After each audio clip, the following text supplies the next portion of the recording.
ఈ వృషభ లగ్నం కూడా గ్రహాధిక్యత కలిగినటువంటి లగ్నము. ఈ లగ్నానికి కూడా 5 శుభగ్రహాలు 4 పాపగ్రహాలు ఉంటాయి.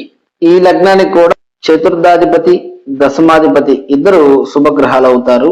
అంటే చతుర్థ కేంద్రాధిపత్యం వల్ల సూర్యుడు శుభగ్రహం అవడం, అదేవిధంగా నవమ కోణాధిపతికి దశమ కేంద్రాధిపత్యం రావడం వల్ల ఈ లగ్నానికి దశమాధిపతి కూడా నవమాధిపతి అయినటువంటి శని అవ్వడం, పాలనకు కారకుడైనటువంటి ఈ సూర్యుడు ఈ లగ్నానికి శుభగ్రహం అవడం వల్ల శలిపాలిత లగ్నం అయినప్పటికీ రాజగ్రహం అయినటువంటి సూర్యుడు శుభగ్రహం అవడం వల్ల ఈ లగ్నానికి రాజయోగాలు ఏర్పడడానికి ఎక్కువగా అవకాశాలు ఉంటాయి.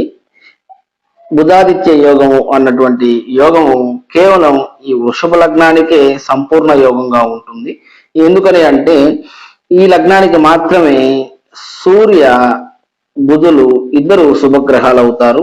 కేవలం ఈ బుధాదిత్య యోగం అన్నది ఈ వృషభ లగ్నానికి మాత్రమే చెల్లుతుంది. ఇక అదే విధంగా ఈ లగ్నానికి నవమ దశమాధిపతి ఇద్దరు శని అవ్వడం, అంటే నవమాధిపతికి దశమాధిపత్యం రావడం కూడా ఒక మంచి యోగంగా చెప్పుకోవచ్చు.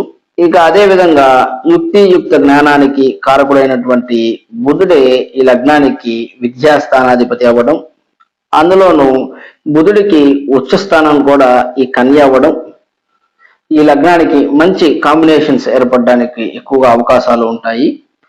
చతుర్థ దశమాధిపతులు ఇద్దరు ఈ లగ్నానికి శుభగ్రహాలు అవడం వల్ల వీరికి నిర్మాణ శక్తి అదేవిధంగా పాలన శక్తి రెండు ఉండడానికి ఎక్కువగా అవకాశాలు ఉంటాయి.